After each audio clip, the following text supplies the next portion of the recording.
¿Cómo están? La charla que voy a presentar hoy día la he titulado Camino y Destino.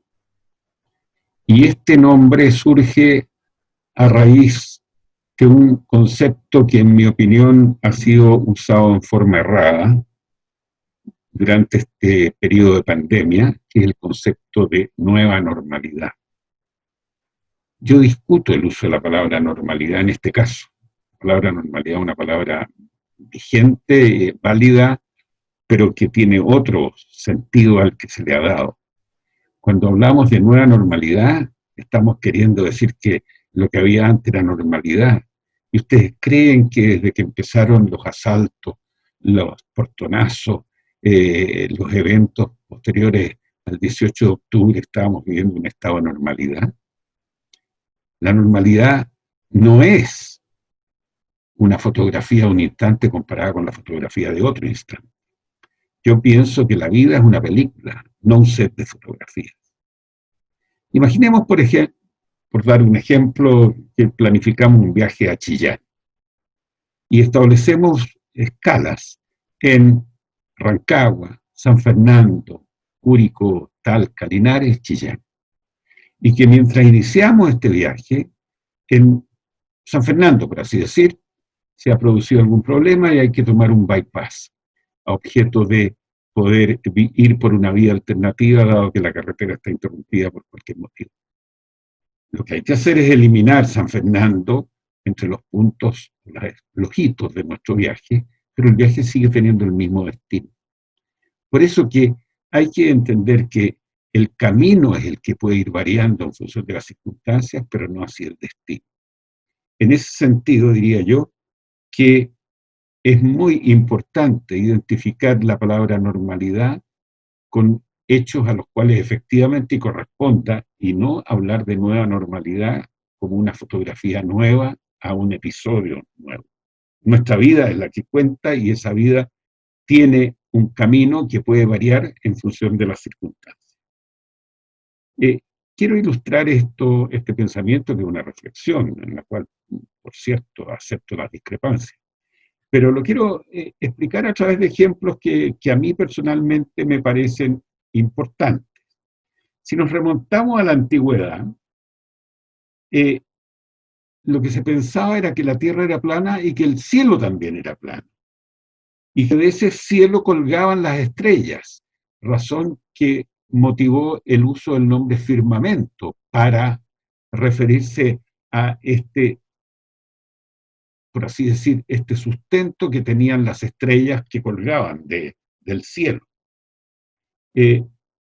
La teoría era geocéntrica, o sea que la Tierra era el centro del universo y que el Sol giraba en torno a ella, porque todo el mundo de la época veía el Sol moviéndose, lo cual era un movimiento relativo, pero el concepto de relatividad aún no existía.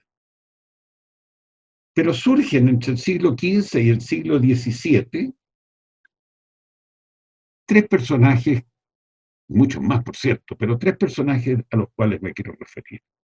Y en el orden en que aparecen son Nicolás Copérnico, Galileo Galilei e Isaac Newton. Copérnico formula la teoría heliocéntrica, que el Sol es el centro y que la Tierra gira. Y luego Galileo la formaliza en términos teóricos y además contribuye a la creación del primer telescopio y ratifica la teoría heliocéntrica. Pero en ese momento estaba la Inquisición italiana, que era la versión de la Inquisición en Italia, por supuesto, era algo propio de la Iglesia, y llevó a juicio a Galileo y lo condenó a quedar recluido en su casa, entiendo, y a pronunciar todos los días que abjuraba de su concepto heliocéntrico.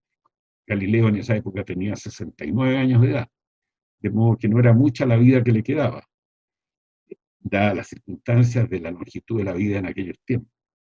Y él abjuraba y al mismo tiempo decía "Epur si muove", que es una frase idéntica en italiano y en latín, que dice "sin embargo se mueve". Ocurre que esta frase que se atribuye a Galileo, que le habría dicho Galileo, y que lo más probable es que así haya sido, ha sido acogida y se usa en el lenguaje judicial para hacer referencia a eventos que con toda certeza son verídicos o que están confirmados, que son un hecho. Vale decir, la trascendencia de esto que dice en un momento dado Galileo tiene un efecto hacia adelante, por lo menos, y acuñándose un término que forma parte del léxico judicial en los días de hoy. Luego aparece Newton.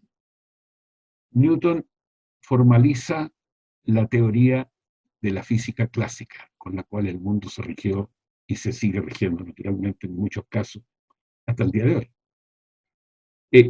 Lo que empezó a ocurrir en ese momento es que la observación del cielo fue un gran progreso. Se podían ver los cráteres de la Luna, satélites, algunos anillos que podría haber en algunos de ellos. El vuelco que sufrió la humanidad gracias a Copérnico, Galileo y Newton fue enorme. Alteraron el camino, pero no así su destino. La tendencia a pensar que había llegado al destino generó muchas conclusiones erradas. Por ejemplo, y esto es un hecho de hace unos 150 años atrás, más o menos, 120 tal vez, que el jefe de una oficina de patentes en Suiza renunció a su cargo, señalando que ese cargo no servía para nada porque ya no había nada por inventar. Visión naturalmente no correcta, pero que en ese minuto se podía pensar que sí era correcta. En el siglo XX, desde los albores mismos del siglo XX y hasta el día de hoy, siglo XXI, han surgido otros grandes científicos, surgieron, digamos, otros grandes científicos que siguieron promoviendo cambios de importancia. Por de pronto, se desarrollaron telescopios con los cuales se detectaron muchas galaxias.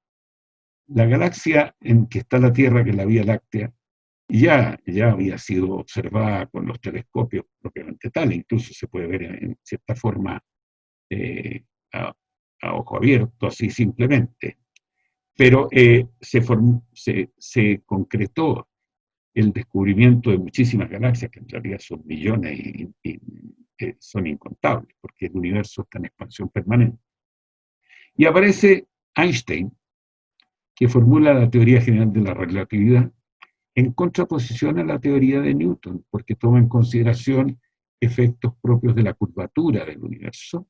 Por lo tanto, como ya lo dije alguna vez, muchas de las leyes de la geometría varían y desde luego la ecuación del movimiento, que es el centro del pensamiento de Newton. También surge Niels Bohr, que ataca la física atómica, señalando que, en su opinión, el átomo estaba constituido por un núcleo en torno al cual rotaban electrones, como un equivalente al Sol y los planetas.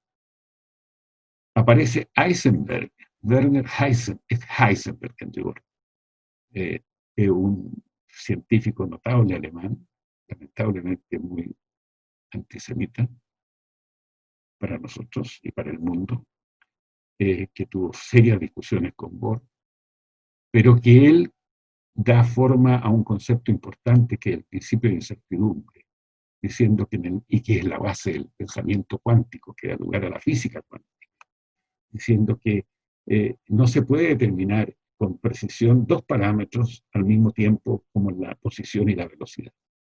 Se conoce la velocidad con exactitud, la posición no. Se conoce la posición con exactitud, la velocidad no. Y demuestra este concepto para el mundo cuántico. ¿Y qué ocurre? Que las ecuaciones de la física clásica lo que llegan es a determinar trayectorias. Por lo tanto, velocidad y posición son ambos determinados directamente. Un poco más adelante, ya como en los años 65 aproximadamente, aparece Murray Gell-Mann, un gran físico que obtuvo el premio Nobel a fines de los 60, de origen judío, que propuso a través de cálculos matemáticos, no experimentales todavía, que en el interior del núcleo había partículas subatómicas a las cuales llamó quarks, que serían las de menor dimensión de todas las partículas elementales.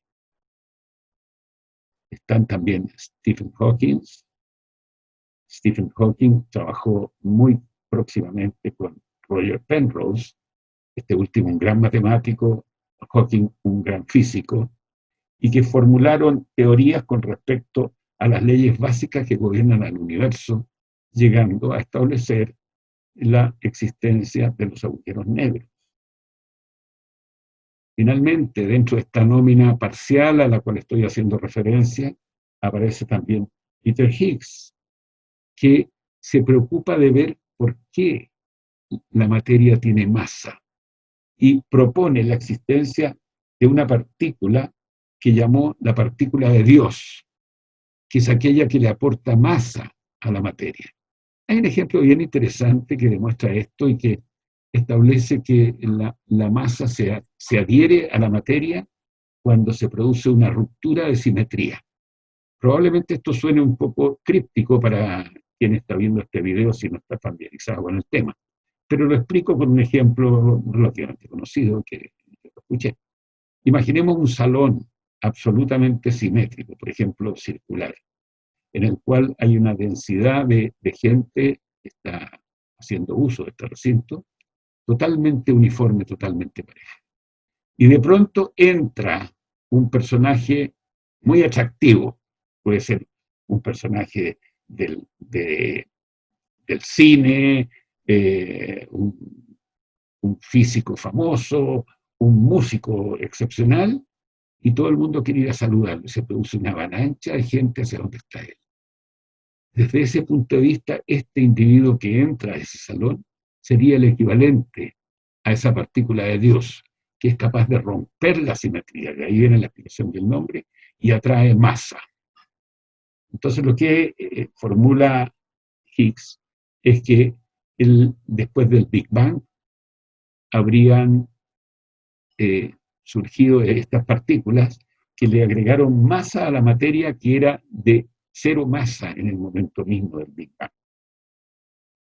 Hay muchísimos otros individuos en muchas otras disciplinas que omito, pero dejo claramente que no los ignoro, simplemente estoy acotando esto al terreno en el cual tengo alguna movilidad y también limitado por la duración de una charla que pueda resultar digestiva para quienes la están observando.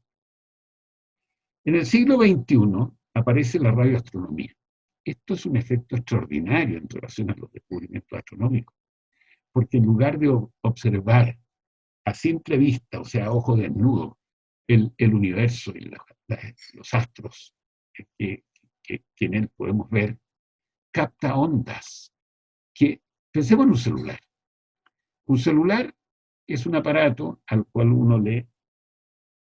en el cual uno emite sonido cuando habla.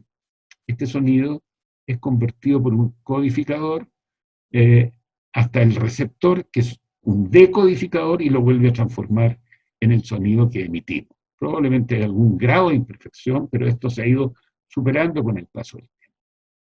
Entonces, ¿qué ocurre? Que esto mismo que explico para un celular es válido ahora para cualquier tipo de onda.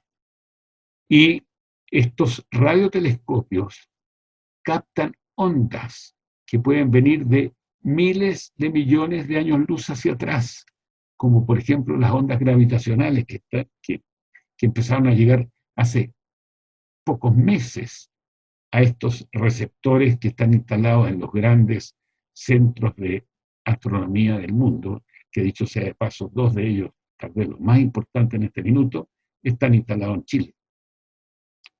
La observación, como digo, a ojo desnudo pasó a ser un juego de niños. Hoy día ustedes pueden ir a cualquier parte y comprar un telescopio o un lente un prismático por 20.000 pesos. Y lo regalan como un cumpleaños para un niño de 8 años, para que se divierta mirando la luna y sus cráteres y qué sé yo qué. Pero en el fondo, eso, si lo hubiéramos puesto en la época de Copérnico o de Galileo, habría sido un hallazgo excepcional. Muchas veces me he preguntado qué pasaría si Newton reviviera milagrosamente hoy día.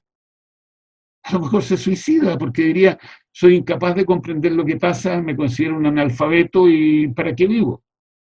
Sin embargo, él delineó un camino que es el que ha seguido la ciencia y que seguirá siguiendo la ciencia en el futuro. Otra cosa importante que ha ocurrido en este siglo XXI es la confirmación de la proposición que hizo Higgs. Se confirmó la existencia de la partícula que se le llamó en honor a Higgs, el bosón de Higgs. Y esto se logró en el acelerador de hadrones, en el proyecto CERN, que está ubicado en la frontera suizo-francesa. Es un experimento extraordinario, los invito a que lo miren en internet, porque la explicación de él requeriría un tiempo mayor del que dispongo, y podría ser de interés para todos aquellos que estén atraídos por lo que he comentado. La conclusión a la cual llegan Hawking y Penrose es que el Big Bang habría sido un hecho concreto con el cual nace el universo y que va a morir con los agujeros negros. Pero no hay que asustarse, esto va a morir en un tiempo inconmensurablemente lejano, en el cual nadie de nosotros va a estar vivo y todos los descendientes que nos llegaran a preocupar tampoco. Y en periodos ya más cercanos aparece el coronavirus. ¿Será el último? No, en absoluto. Lo destruiremos con toda seguridad. ¿Cuánto nos vamos a durar? No lo sabemos, pero la ciencia está trabajando arduamente en ello. Y es muy posible que ya haya soluciones, pero tiene que pasar ciertos procedimientos administrativos para que se puedan implementar y vender en el mercado correspondiente. Es decir, seguiremos construyendo el camino, pero no habremos modificado el destino. El camino lo podemos cambiar, lo podemos alterar, pero no pensemos en la fotografía de hoy para juzgar lo que va a ser mañana. Por eso la nueva normalidad a mí no me satisface. En la lista de eventos que he señalado, hay una fuerte orientación al mundo de la física y de la astronomía.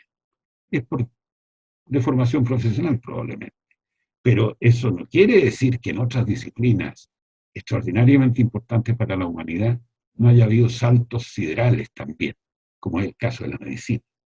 Incluso, si nos refiriéramos a una de las más conservadoras de las disciplinas del conocimiento, como es la religión, que se basa, entre otras cosas, en la Sagrada Escritura, que prácticamente no han tenido ningún cambio a lo largo de todos los años.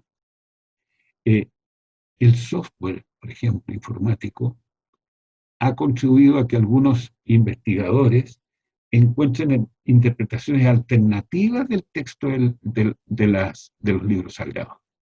No les cambian ni una letra, porque para quienes procesan religiones en forma rigurosa, esos textos perduran por siempre. De modo que si al menos se pueden interpretar de otra forma algunas de las frases que están señaladas, por ejemplo, poniendo comas, que antes no estaban, lo cual puede cambiar totalmente el sentido de una frase si va a la coma o si no va a la coma. Interpretaciones de tipo cabalísticas con números o citas que se repiten con una frecuencia determinada, etc. Hay tema ahí también.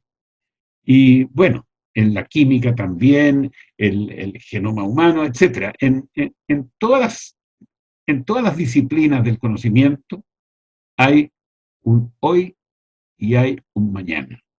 Hay fotografías de hoy y hay una película completa. Quiero concluir citando 3 sentencias importantes de 3 personajes que en lo personal me son extraordinariamente atractivos, como Rabindranath Tagore, por ejemplo, quien dijo, o se le atribuye al menos haberlo dicho, que la felicidad no es el destino, es el camino, y que en cierta forma y en gran forma me ha orientado en estas reflexiones que he puesto hoy día.